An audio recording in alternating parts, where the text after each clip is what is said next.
माननीय मुख्यमंत्री जी, उप मुख्यमंत्री जी, शिक्षा मंत्री जी पेपर में बहालियाँ लिख देने से कि 2 लाख बहालियाँ इसी साल होगी, इससे हमारा पेट नहीं भरने वाला है। ये चीज़ हम लोग विगत 4 सालों से सुनते आ रहे हैं और 4 सालों से लगातार हम लोग आंदोलन करते आ रहे हैं। चाहे सरकार आपकी थी या नहीं थी, भाजपा की भी सरकार थी तो हम लोग आवाज़ उठाए थे, आपकी सरकार है तो आपसे आवाज़ उठा रहे हैं। मतलब हम लोग आपसे भिक्षा मांग रहे हैं लगातार 4 सालों से 7वां चरण प्राथमिक शिक्षक बहाली को लेकर। आपकी सरकार लगभग 9 महीने अब पूरी हो जाएगी।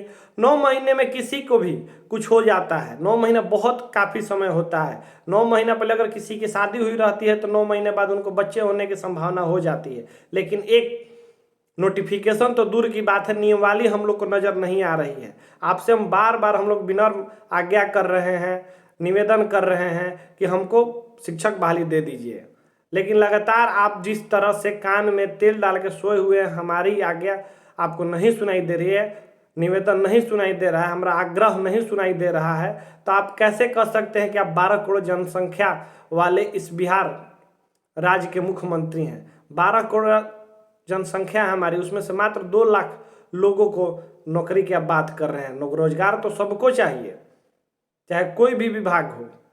सिर्फ पेपर में बहालियां करार देने से नहीं होगी हम लोग की मांग पूरी। हम लोग तो जो मांग आपसे मांग रहे, बहुत तुच्छ मांग है। वेतन बढ़ जा रहा है सभी मंत्रियों और नेताओं का, लेकिन हमको जो 20,000 आप पर मंथ एक गुजारा भत्ता देते हैं शिक्षकों को, वो देने के लिए आपके पास पैसे नहीं है। तो पैसे तो सारे चीज़ों के लिए हैं, लेकिन नियोजन कराने के लिए, नियुक्ति कराने के लिए पैसे नहीं। तो इस तरह से सरकार थोड़ी ना चलती है। हम लोग शिक्षक अभ्यर्थी हैं, गरीब हैं। हमारे ऊपर ना किसी जाति का धब्बा है, ना किसी धर्म का धब्बा है। हम लोग के नाम के पीछे बस और नाम के आगे यही भावी शिक्षक लगा है।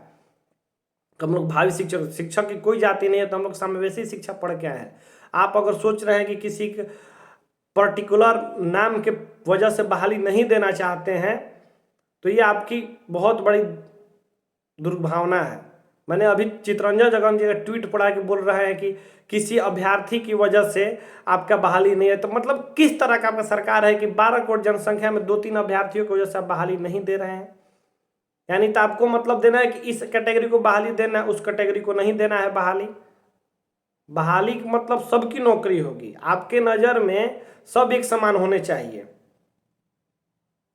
तुष्टीकरण का राजनीति आप लोग करते हैं, हम लोग शिक्षक हैं, हम लोग को नहीं पता है कि हम किस जाति के हैं, किस धर्म के। हमको बस एक ही बात है कि शिक्षक बहाली होनी चाहिए। लगातार 3 सालों से 4 सालों से हम लोग सर पिटा ही रहे हैं, उसके अलावा कुछ नहीं मिला है। और पेपर में सुनते सुनते थक गए हैं। विजय कुमार चौधरी जी भी कहते थे मार्च में आएगा, अगस्त में आएगा, सितंबर में आएगा। उसी अपेक्षा में एक लेटर भी जारी किए थे कि 25 जुलाई के बाद आपका नियुक्ति प्रक्रिया शुरू कर दिया जाएगा। वो लेटर का तो कोई माई बाप ही नहीं रहा कि कोई उससे पूछे कि इस लेटर क्यों था। सारी चीज़ों घटनाओं पर नज़र आप लोग रखते हैं, लेकिन नज़र इस पे क्यों नहीं रखते? कुछ अपने प्रवक्ता, कुछ अपने मंत्रियों जो बार बार बोलते थे, कोई प्रवक्ता बोलता था कि दिसंबर माह में गांधी मैदान में नियुक्ति पत्र बांटा जाएगा। दिसंबर कब का गुजरा? 23 का 3 महीना भी गुजर रहा है। शिक्षा मंत्री जी कहते हैं कि 24 फरवरी तक नियमावली जारी हो जाएगी, वो भी ना। तो इन लोगों का क्या जो हमारे जज्बातों से खेल रहे हैं, इनके ऊपर भी तो कार्रवाई होनी चाहिए।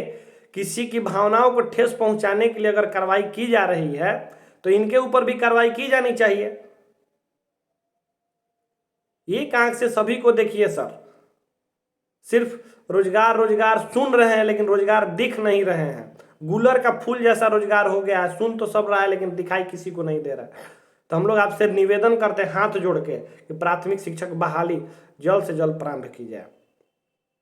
हमारे पास कोई चारा नहीं बचा है। कारण ये है सर कि आपने जो हम लोग को पढ़ाई डीएलएड और बीएड, इसमें बहुत हम लोग कर्जे में जा चुके हैं और ये कर्जा अब उतर नहीं रहा है। धीरे धीरे इसका लोन ऋण बढ़ते ही जा रहा है। मानसिक संतुलन धीरे धीरे आदमी का खो रहा है। तब आज आपसे हाथ जोड़ के निवेदन है 7वें चरण प्राथमिक शिक्षक बहाली जल्द से जल्द शुरू करें। धन्यवाद।